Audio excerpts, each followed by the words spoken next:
What's going on, ladies and gentlemen and ladies? This is B Tatum. Hey, I know that there's been a high anticipation for this interview. I know, especially on my part, man, I've been dying to talk to this gentleman that I'm about to bring on. You know, I intentionally didn't try not to do too much research about him because I want to learn about my guests just right along with you guys. Ask them some questions. Keep it real. Keep it 100.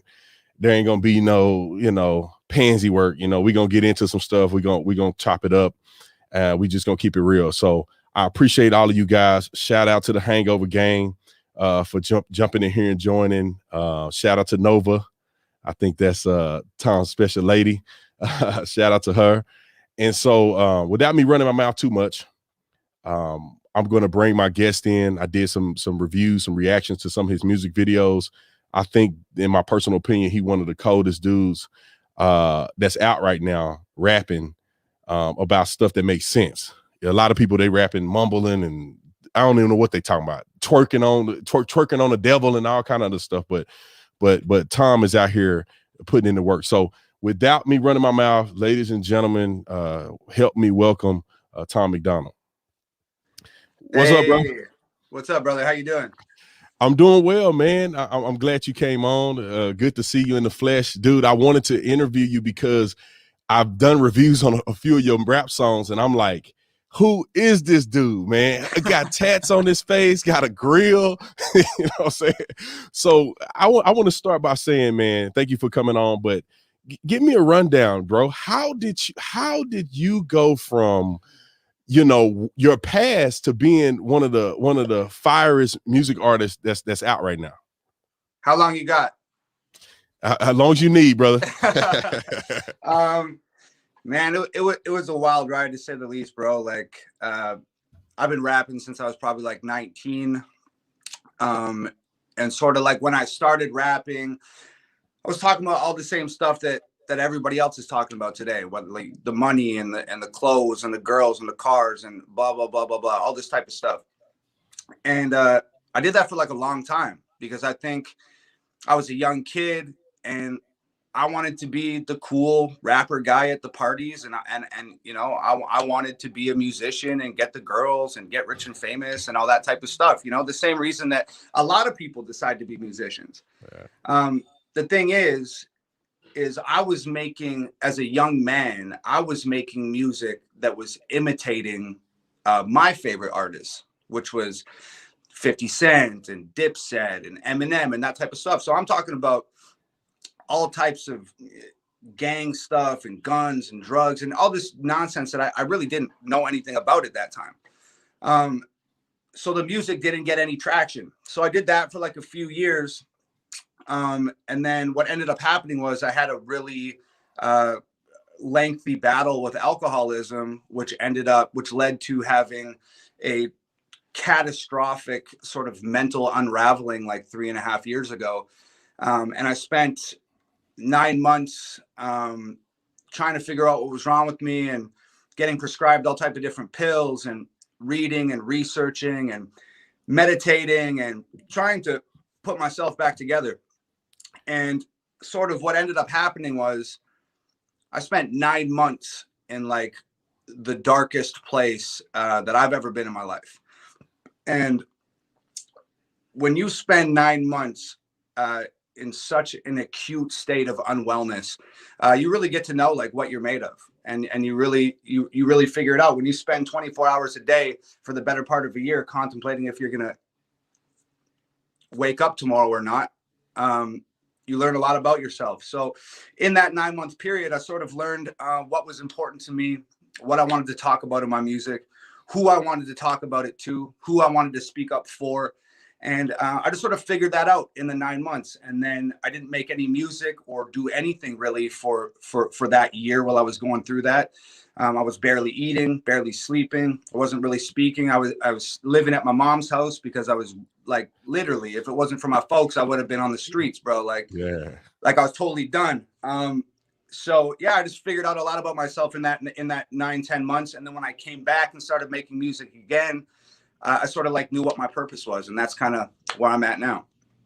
So when you talk about, being at the lowest of the low, I mean, without getting into too many details or something that you may not want to tell the world, but man, I mean, how low were you? Because, a lot of times people go through a low and they have a testimony and that's how that will bring them out. But when you say low, are you talking like contemplating suicide? Like, you know, what was the drug usage like, or how low were you, man?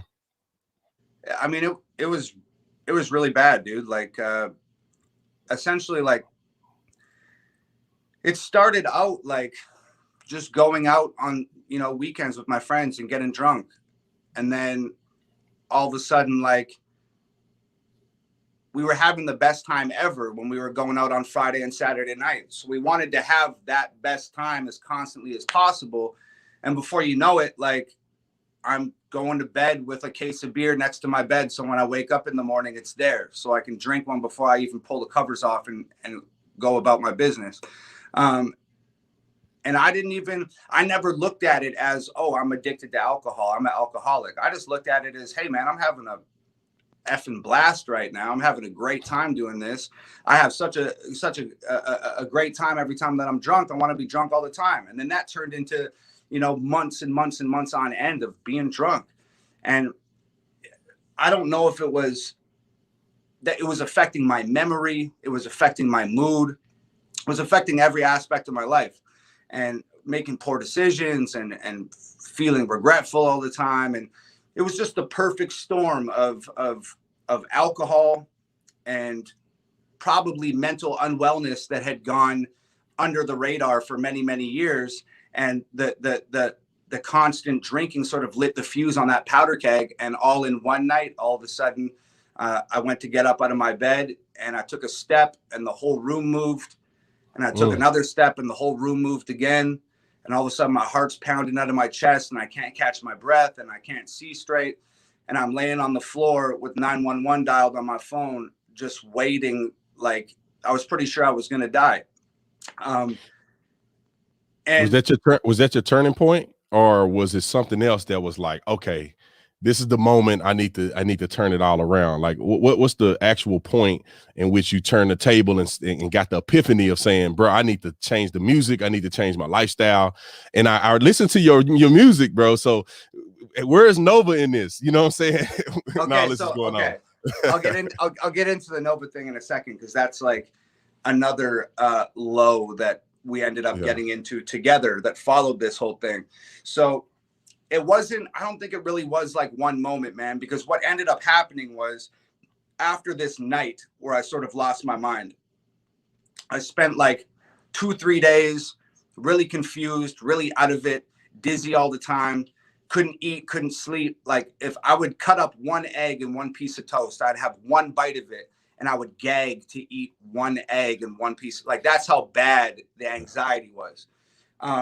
So that was happening. I couldn't sleep. I had my phone laying next to my head with a podcast playing, and I'd have my computer sitting next to my bed with a movie playing, because I was so ADD, like, and scatterbrained, that I needed noise to sort of quiet what was like going on inside me. So a few days of that happened. I had called my parents a few times and I wasn't exactly sure how to express it to them, but I was like, hey, like, I'm not feeling well. Like, I feel like I'm scared all the time. Like, I'm really worried about something. And I don't know what that is. And I've been to the doctor and they gave me these pills and these pills aren't working. That's some really, really just terrifying experiences with medication.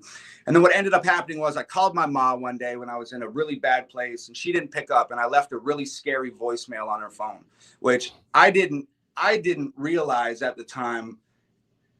I didn't realize how cryptic it was, but it sounded like I was about to check out. And then I wouldn't pick up my phone and I wouldn't talk to people because I was too messed up. So my mom had to call a friend of mine who ended up coming to my place, breaking into my house, packing my bags for me, wrestling me into his vehicle, driving me to the airport, getting me on a plane and sending me home. Dang. So it was weeks of accumulating turmoil that, when I got to my mom's house for the first time and walked into the bedroom that I slept in as a child, and as a 25-year-old man walking into that bedroom, and I was just like, wow, Like, I can't believe I'm back here right now. I really need to figure this out.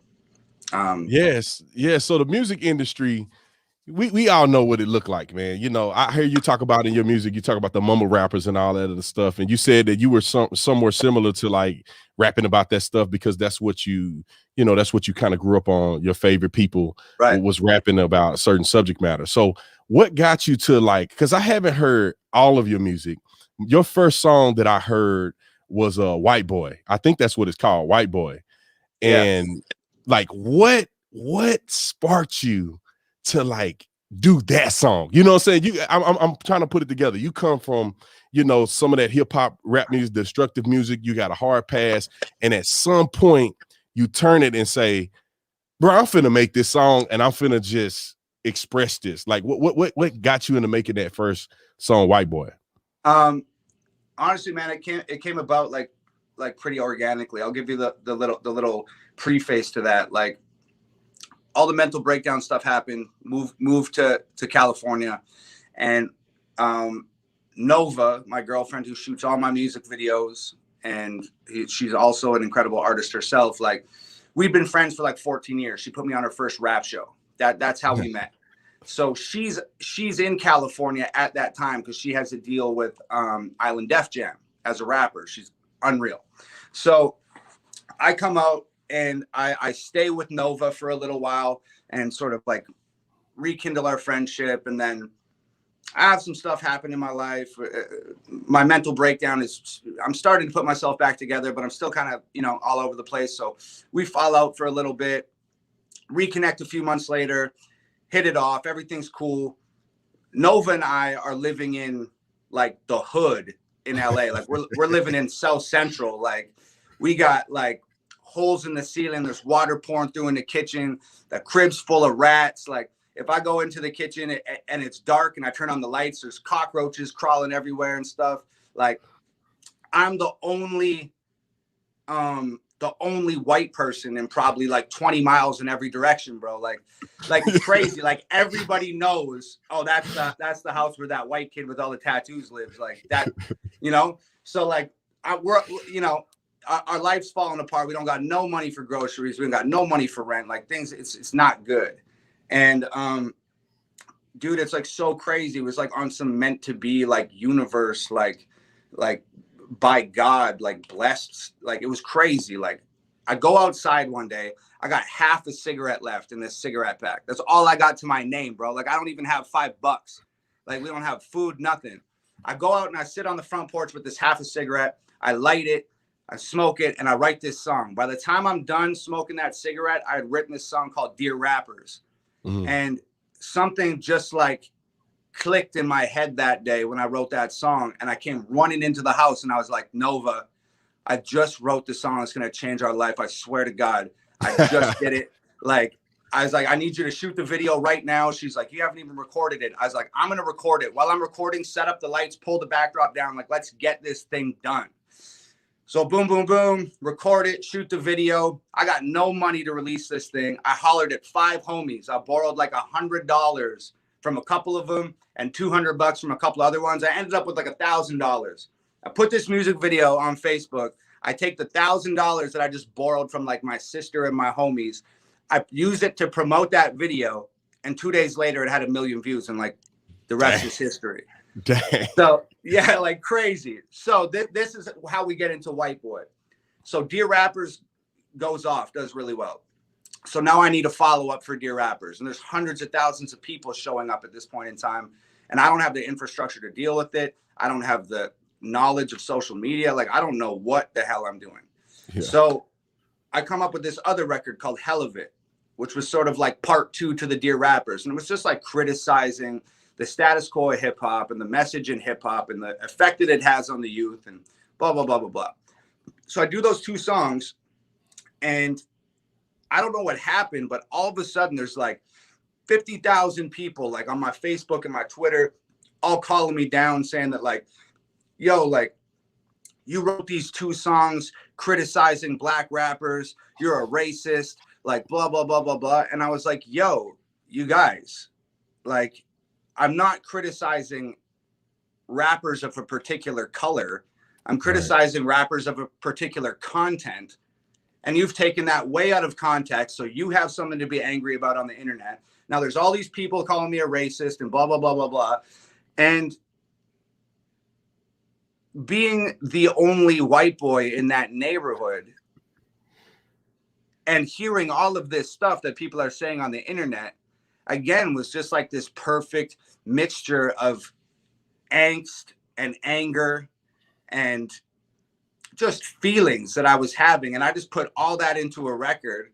And that was White Boy. And little did I know that that was going to cause 50,000 times the amount of bullshit that the other songs caused. Yeah, bro, that song was fire, bro. I mean, that's the first time I heard of you, but then I didn't connect the songs, the more recent songs with that one. But that White Boy song, if for the people that's on here, I'm interviewing Tom Macdonald. You can see his name on his next to his face. One of the most incredible rappers that I've heard. But that White Boy song, if people haven't listened to it, at some point y'all got to check it out. But you're in the classroom, and it's funny because I got to ask you this too. I'll get to it in a second, because I'm wondering, like, how did you get these people coordinated to do this? Because you got a couple brothers in there and they all kind of like playing along with it. But I mean, you in this music video saying what every American wants to say. I'm talking about reasonable American. I'm not talking about these lunatics on either side. I'm talking about reasonable Americans are like, you can see that there's an attack on white men in America, and somehow if you got white skin, you somehow associated with slavery and all of this stupidity. So how did you get those people to cooperate? Like, how did you get that music video together?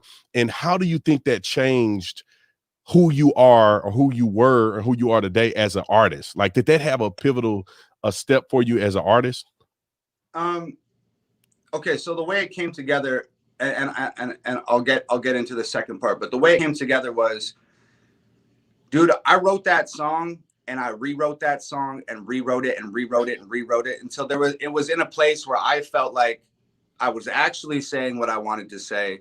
Good. People couldn't take what I was saying out of context. They couldn't distort the message, which they ended up doing anyway. So, which I should have known, but didn't have the experience at that time, which is fine.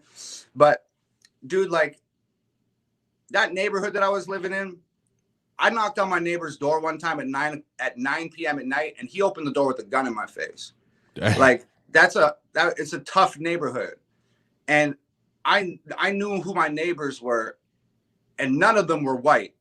And I invited all of those guys into my house to listen to that song before I ever decided, hey, I want to shoot a music video to this. And these guys are not, they're not playing, like, yeah, you know, I'm not going to name drop and that type of stuff, but like, these are serious people. Yeah. So I brought them into my house. I showed them the song and we discussed it. And there was like some objections to some of the things I was saying, and which I even, like, I didn't disagree with. Like, I see both sides of it. Like, I get it. Like, I understand that, like, what I'm saying is going to ruffle some people's feathers and is not going to fit the narrative that other people live their life by. Like, I get it. But we were able to all talk about it. And at the end of the day, shake hands. Okay, have a good day, guys. Still ate barbecue with them. Still worked out with them in the mornings. Never had another problem about it. So that conversation with those guys kind of was like, gave me the confidence to, like, okay, they didn't necessarily like everything that I was saying. They understood it though.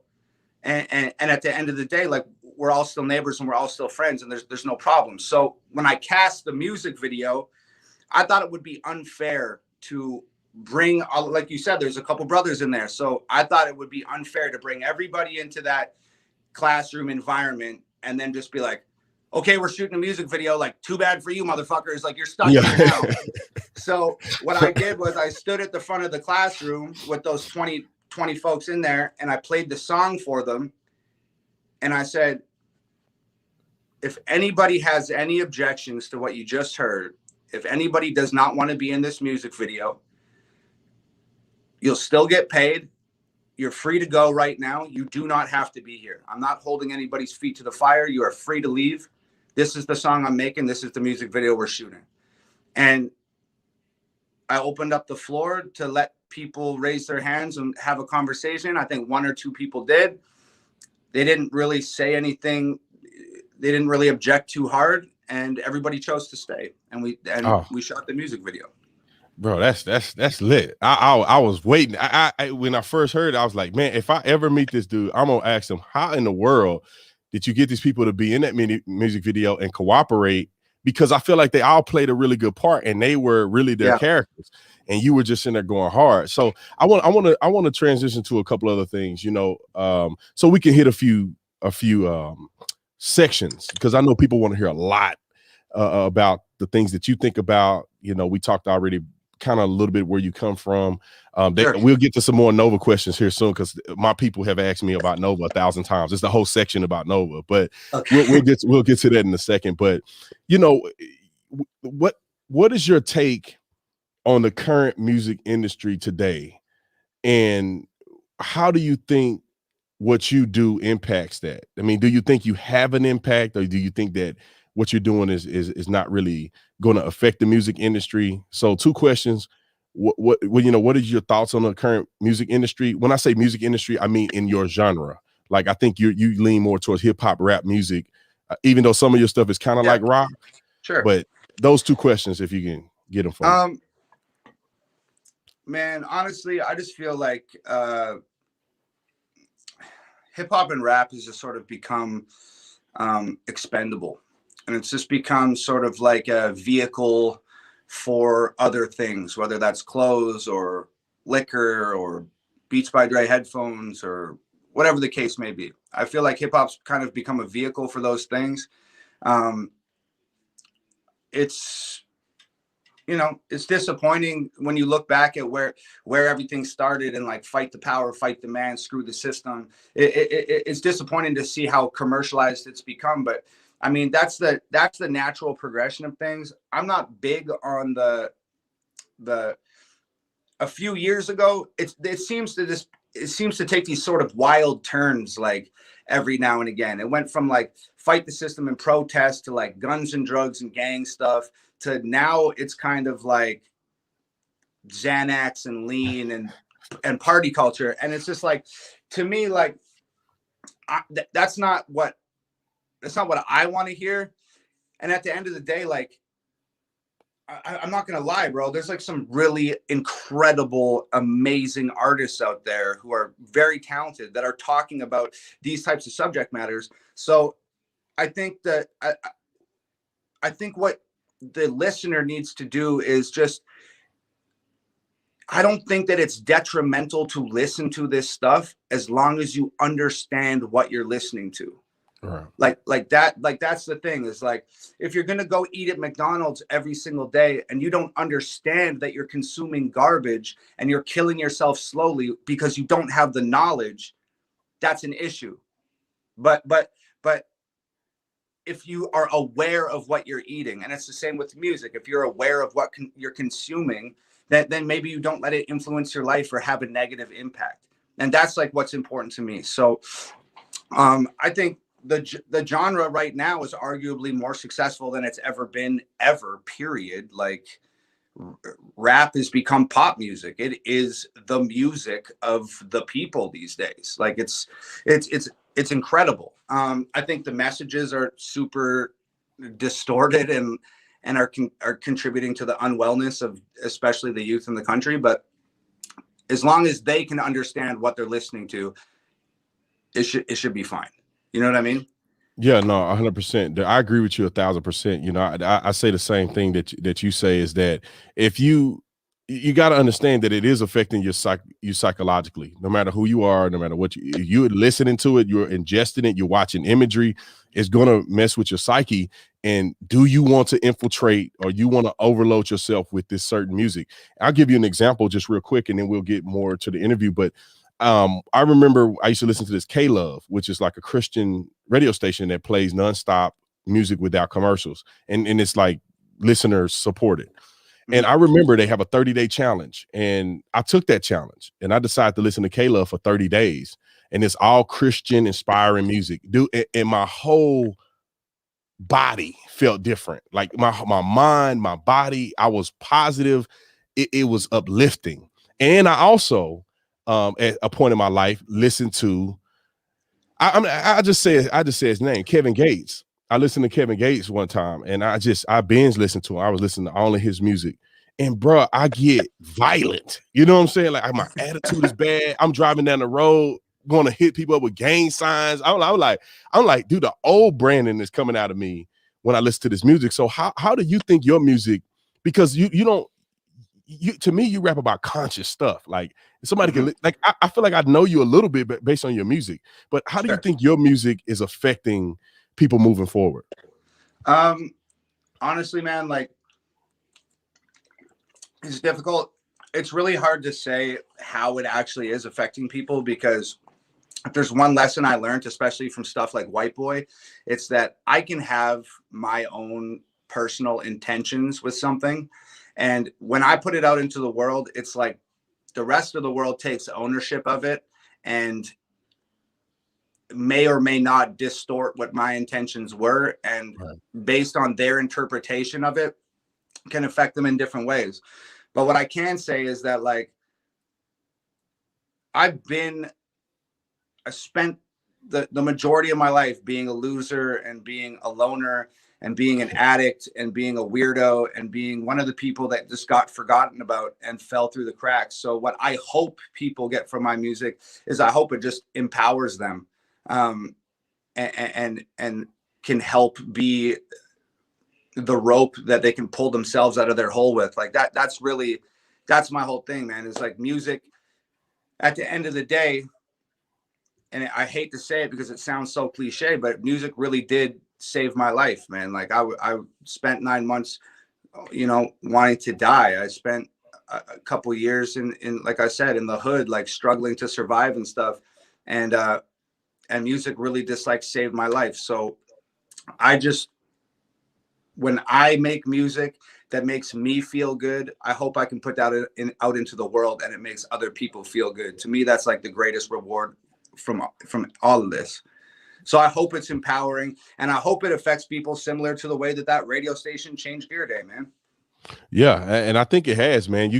I tell you what, personally for me, you give me an opportunity to bang some rap music and some good beats and like have a message behind it, and not have to roll my windows up, turn music down when I come through an intersection because somebody talking about sucking and doing all kind of other crazy stuff. Like, and then it also, I think we're very similar because I feel like that I talk about the things that you rap about. Like you rap about the music that you made. The one song that I did a review on, it's got almost 1 million views, The Fake Woke. It's like that's the same stuff I be saying like on the way when I present stuff, and then you said the same thing in the music video. So I'm jamming Fake Woke, and I'm just like, yeah, man, I had the windows down. I'm like, I'm like a witness to the people. I'm like, I need everybody to hear this. Y'all hear that Fake Woke? You know what I'm saying? So, I think that's great. But I'm gonna do a couple rapid fire because some of the people that follow me had some questions, and I think they asked some really good stuff. Sure. I'm gonna try to make it to where you can bang them out. So what is the day in the life of Tom Macdonald? Because we know you do music, you write music, you're doing music videos, you're doing all kind of stuff. Like, what does a day look like for you? I mean, are you hustling every day? Are you taking the weekends off, or is it only in seasons? So what's like a day for you? Wake up, do social media. That's a super fun part of my life that I have to upkeep every day. Yeah. Wake up, social media, hit the gym. I got a full gym set up out here outside, so I work out every day. Come in, eat breakfast, and then depending what's on my plate for the day. Lately, I've been writing songs because I'm trying to wrap up my solo album right now. So I'm spending a lot of time writing. If I'm not writing, I'm shooting videos. If I'm not shooting videos, I'm designing merch. If I'm not designing merch, I'm uploading songs to TuneCore. If I'm not doing that, I'm getting my mail outs ready. If I'm not doing bro, Nova and I do 20-hour days of work, bro. Like it's intense. Bro, and I believe you, dude. I mean, you got to see, I had to hire a few people because I'm just overwhelmed. Like I'm overwhelmed. Like media, people reaching out to me, booking engagements. I have a store like you do, and by the way, what's your store? So people, you have a merch store, right? Yeah, absolutely. It's hangovergang.com. Oh, Hangover Gang. That's what everybody talking about in the thing. I thought it was maybe like a little group you had, but hangovergang.com is where you could get Tom Macdonald's merch.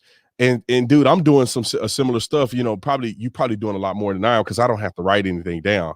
I just get on here and run my mouth. But it's a full-time 24-hour a day, 7-day a week gig. I say I'm gonna take Sundays off, and I never take Sundays off. Are you kidding me? Somebody's calling me about something, if it's family, personal, or it's business, you know.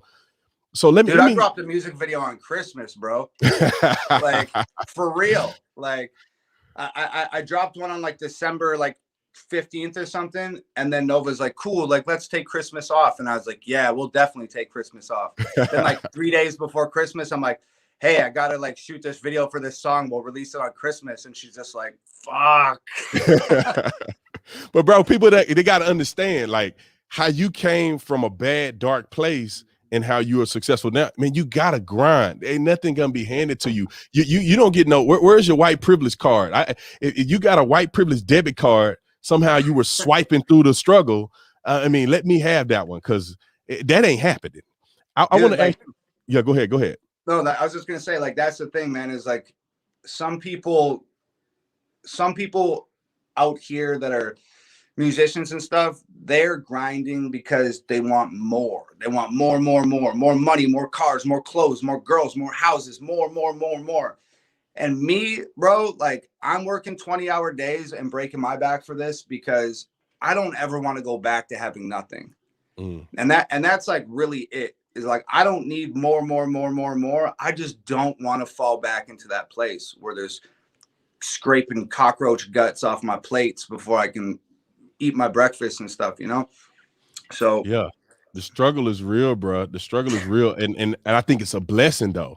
Because some people they go through stuff and they be like, oh man, why did I have to go? No, it is a blessing. You're getting set up for success if you come over the hump. If you stay there, you're gonna die in it. If you come over the hump, you ain't gonna never stop grinding because you ain't never going back to that. So who is your favorite artist right now? If you had to pick one person, I know that's probably incredibly difficult. If you had to pick one, or maybe even if you throw out about 2 or 3, if it's easier, who's your favorite artist out right now? Like you could say nobody if you just like other than you, man, other than yourself. Artist period, or like in my genre. Dude, no, artist period. Like who's making music right now that like inspire you? Dude, I'm a huge Post Malone fan. I love Posty. Ozzy Osbourne just released an album maybe like 6-7 months ago that is extraordinary. Like I listen to that a lot. But I really came up on like classic rock is like what my dad introduced me to, like Led Zeppelin, Pink Floyd, Steppenwolf, Joe Cocker, Cyndi Lauper, the Beatles, stuff like that. So I listen to a lot of classic rock, but as far as hip hop goes, like honestly, man, I really mess with Posty, and DaBaby is just like such good vibes to me, bro. Like I think he's just great. So so that's what I got going on right now. But when I work out in the mornings and stuff, and I listen to a lot of like 90s alternative rock and like 2000s post rock, like Stained and Puddle of Mud and Nickelback and corny stuff like that. My wife tell me, I don't know Nickelback, and I don't know who else I told her. Linkin Park. I said, baby, I listen to Linkin Park. She like, oh, you suck.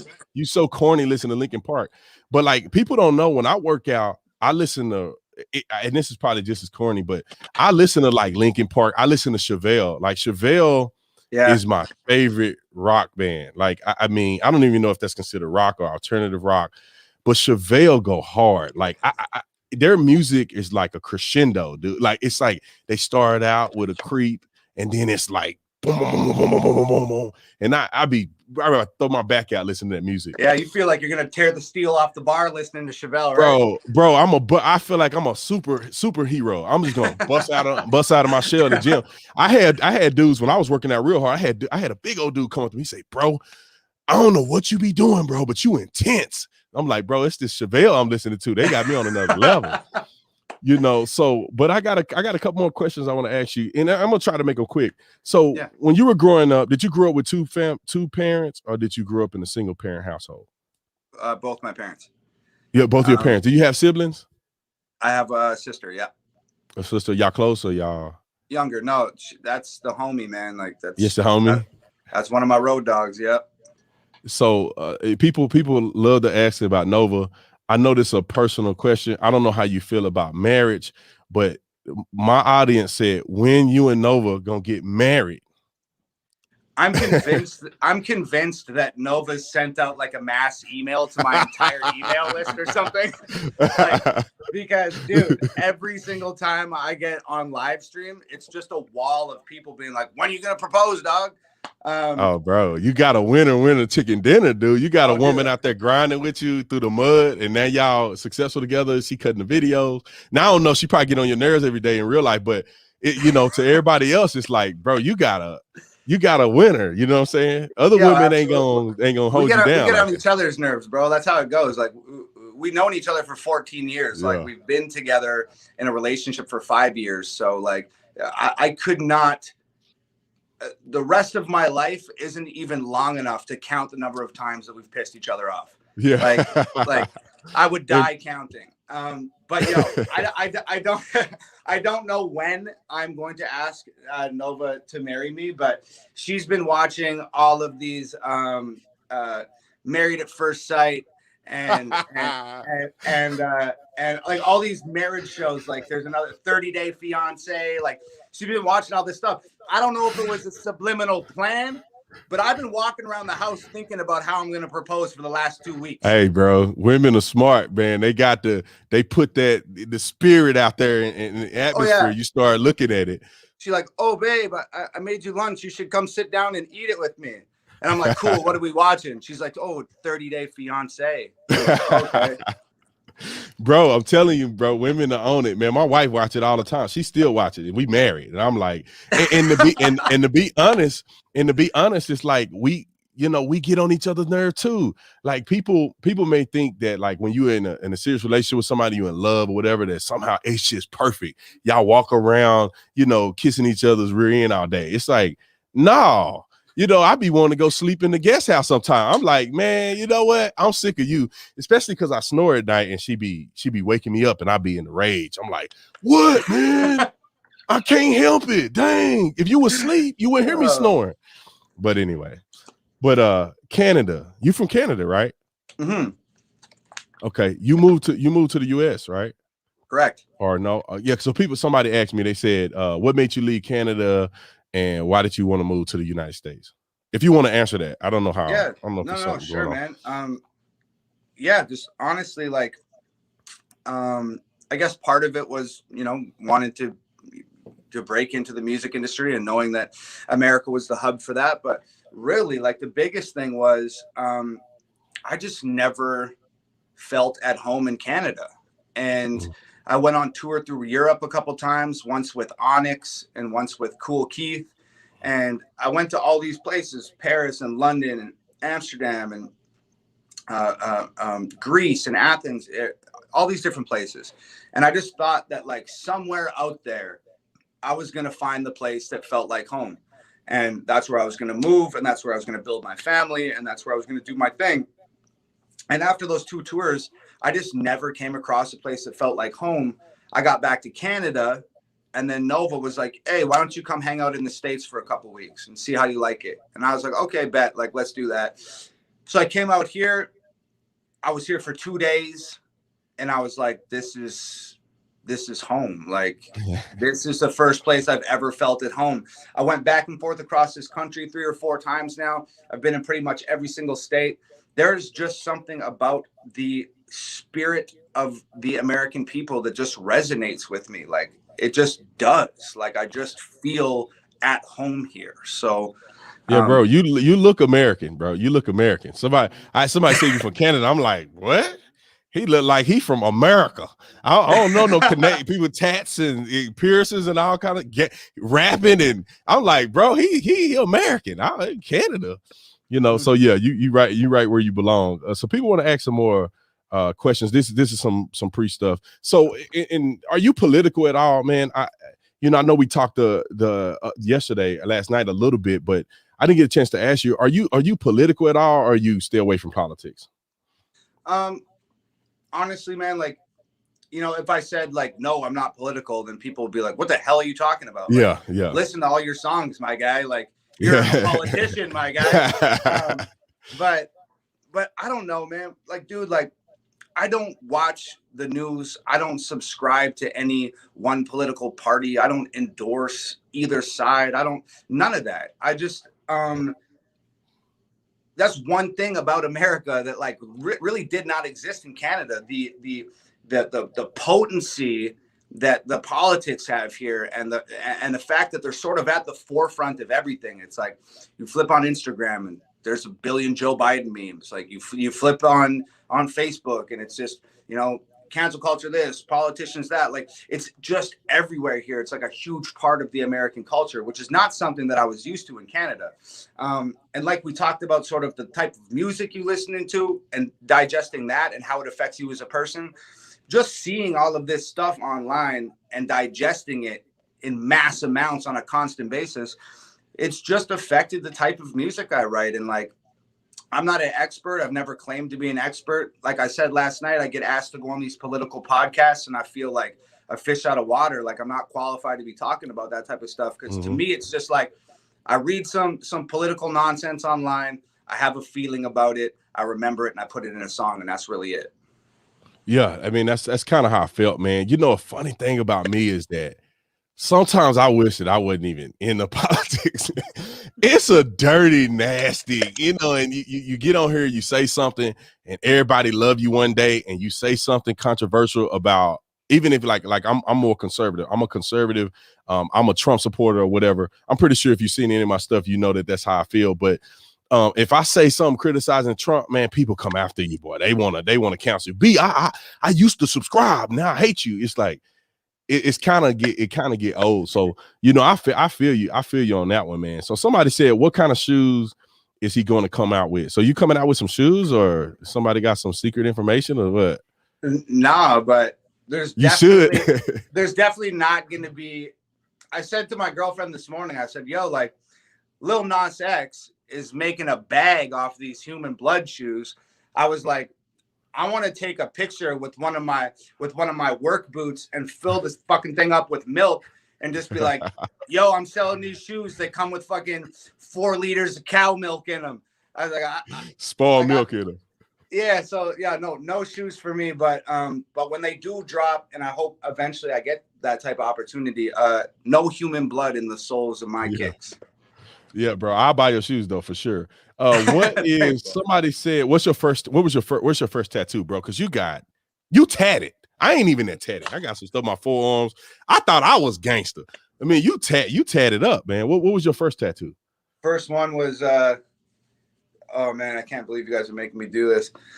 It's this one down my forearm. It says passion. I was 16 years old. I was a pro wrestler at the time. And apparently I was so fucking passionate about being a pro wrestler, I had to get it tattooed on me. So, bro, that's funny. That's funny. So do you have any like other talents? Because obviously you can rap, obviously. And I think rapping is more, you can think. Like, you're a thinker. You use your brain. Your brain is a talent. So do you have any other like hidden talents? Like, do you play the guitar? Can you sing or something that people may not know? Yeah, I sing a bit. Obviously I rap. I make all my beats too. So I don't know if that's a skill, but I produce a lot. And I make all Nova's beats, so I produce for her. And yeah, I play the guitar, and I draw a lot. Like, I draw pictures and do a little bit of painting. I'm a pretty crafty dude. Sure. Yeah. So you're talented. Okay. So people want to know. Some people want to know what are your thoughts about like Jesus, Christianity? Because you made a song called Church. I was going to do a review today before I brought you on, because I want to review it and put it out there so people get kind of like it's almost a little teaser for this live stream. But my baby was cutting up. He was cutting up, boy. He was cutting up. He was throwing up, cutting up, farting, pooping. So y'all don't do the kid thing. Don't do that. That's part of being a dad, man. Yeah, bro. So he was cutting up, but so I didn't get to do it. So everybody's talking about that song. Right. I didn't, when I first heard the first like 10 seconds of it, or before, I was like, yeah, I got to review this one. And I didn't know much about it. Didn't sound too really extremely religious. But so what's your take on it, man? Like, what's your take on the God and Christianity and religion and stuff like that? Just briefly. Yeah. It's kind of similar to politics for me, where I believe in something. I'm not sure what that something is. I don't know if it's a carpenter named Jesus, if it's a fat dude named Buddha, if it's an 8-armed elephant, if it's Shiva. I don't know what it is. I think that at the end of the day, a lot of people don't know what it is, and they pick what suits them best, which is representative of good.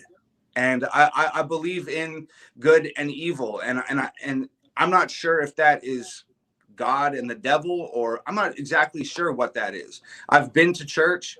I have Bibles at my house. I have other books that are about life written by Christians and stuff. I'm interested in it. I read it, and I want to fall on the right side of the fence. But just for example, when I was on tour in Europe, I went to the Vatican, and it was one of the most incredible things I've ever seen in my life. And I remember looking up at this building and how massive it was and how impressive it was and how much money is generated and owned by that institution. And I'm looking up at this, thinking about these things. And I remember looking to my left, and there was this man standing 10 feet away from me. And I could see his toes sticking out the end of his shoes. His hair was down his back.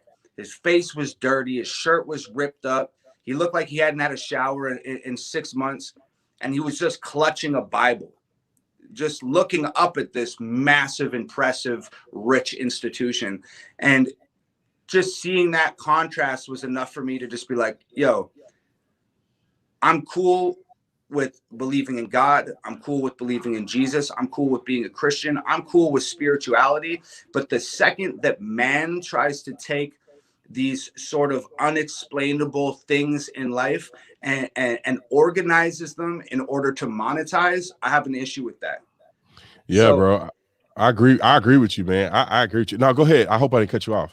No. So I've just never decided to subscribe to any one particular belief. I can tell you that definitely in the hardest times of my life, bro, when I was going through that darkness, when I had that mental breakdown, I was praying. I don't know who I was praying to. I don't know who was receiving that message, but somebody received those messages. Whether that was God or that was just the energy source that runs the universe, I'm not sure. But those messages were received, and something helped me climb out of that hole. So right.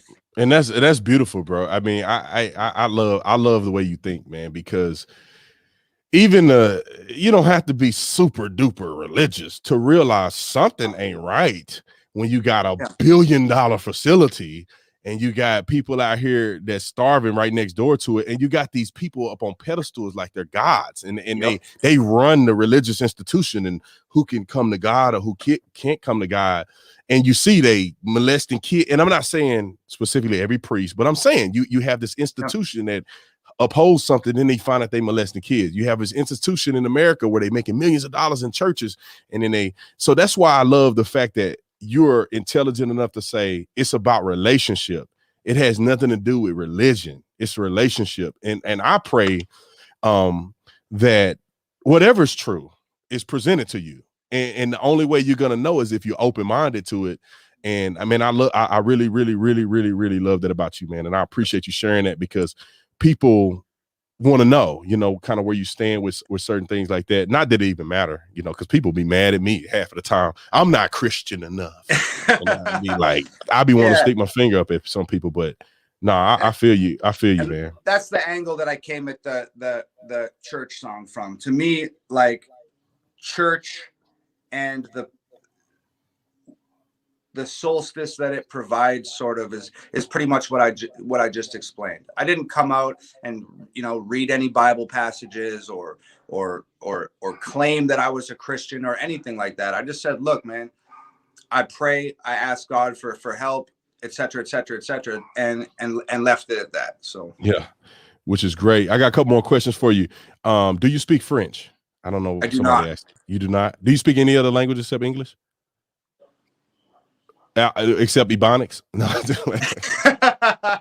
I'm sure you speak about. I was trying to think of a funny answer, but no, I don't. You was in the hood long enough. I'm pretty sure you picked up some stuff, man. So, you know, I know that, and this is just a question that I had. I noticed that in your video, you know, you had braids and stuff. Who braided your hair? Nova?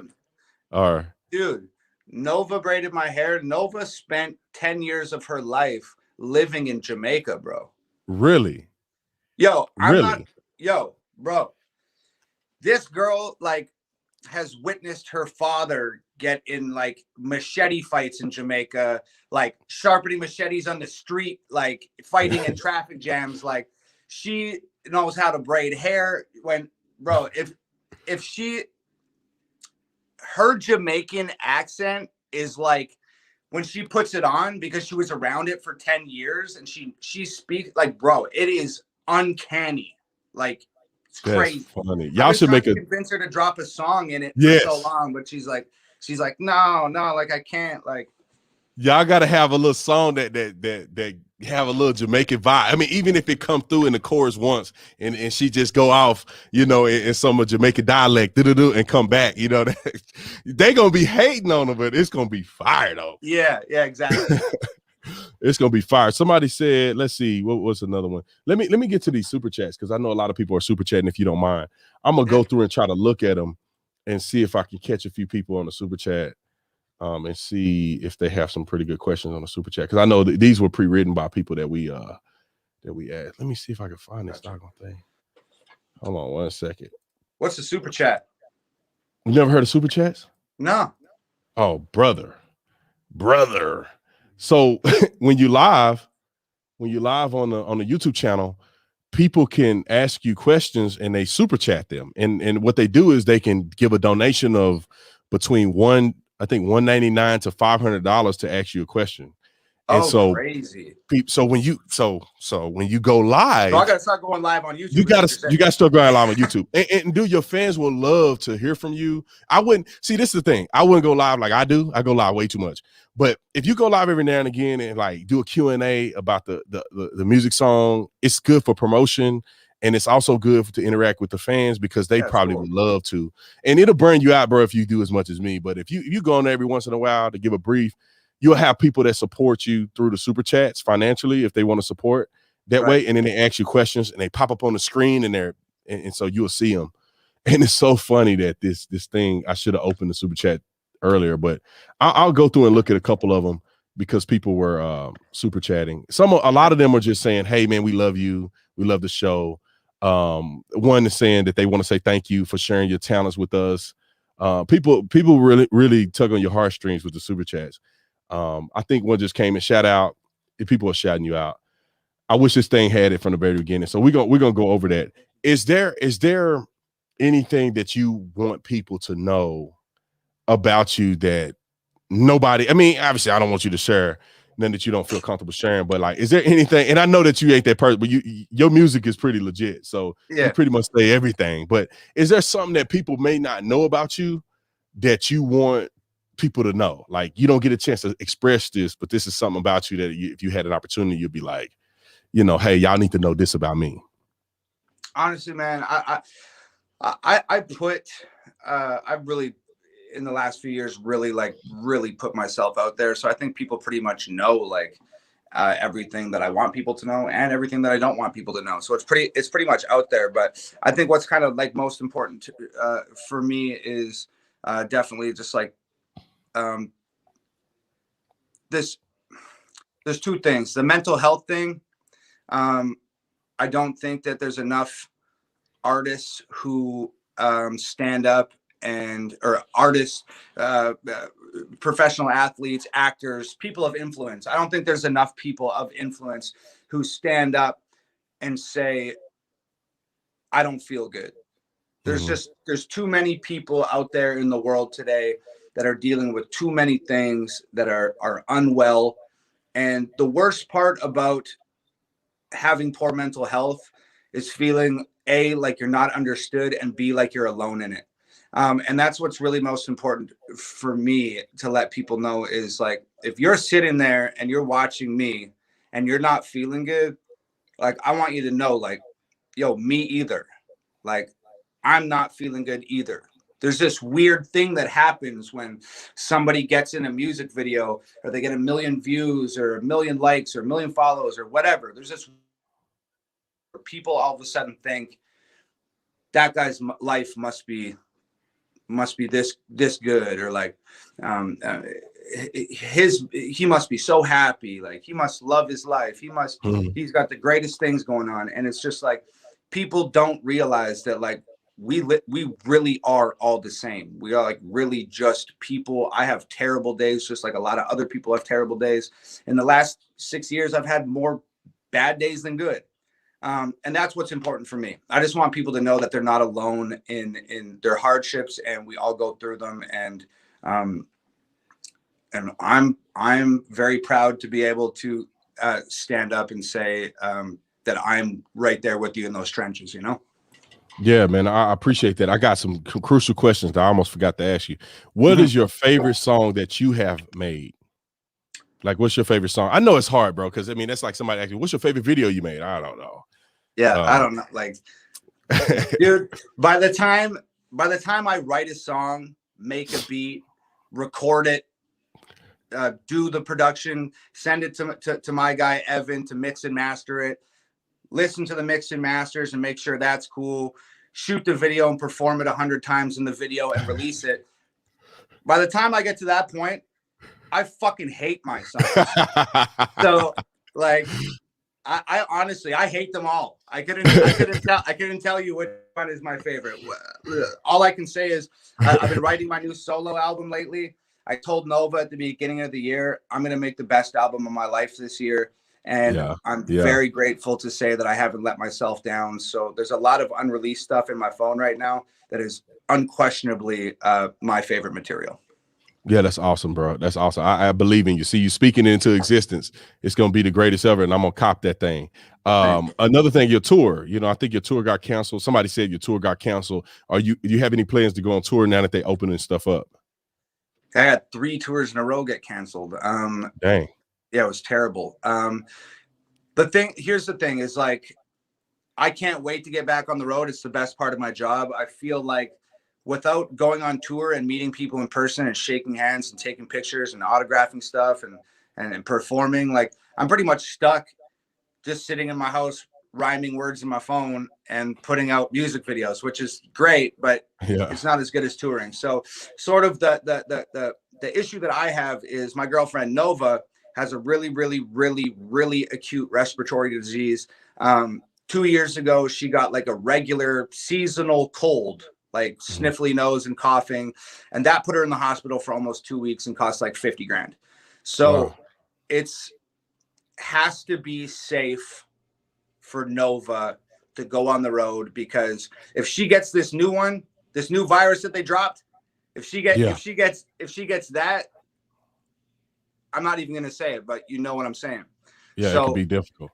Yeah. So if things continue to improve and go the way they're going right now, we're looking at probably like a October, November run. Oh, that'd be good, bro. You gotta let me know, man. I love to dish it out to my people. You come to AZ, bro. You know, I gotta be there. We gotta shake hands in person, man. I'd love that. Yeah, we will, man. And I'm gonna ask you where you stay at when we get offline, because I want to know where y'all at. I could probably fly there eventually at some point. I don't want to get over sick though. But yeah, man. So we got 2 minutes left. Thank you so much for coming on, bro. I want you to pitch everything that you have. Like, if you got merch, you know, share that. Where can people follow you? How can people support you? How can they get your album? You know, all of that stuff, man. Just dump it on them.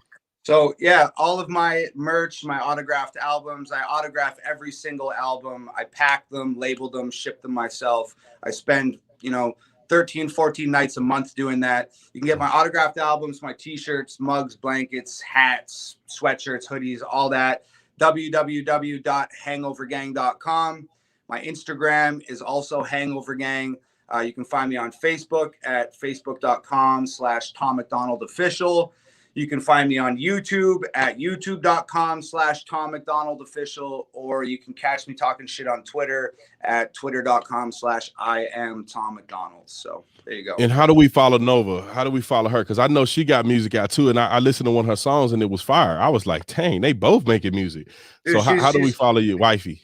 She's the best rapper I've ever met in my life. And you can follow Nova at Nova Rockefeller everywhere on all platforms.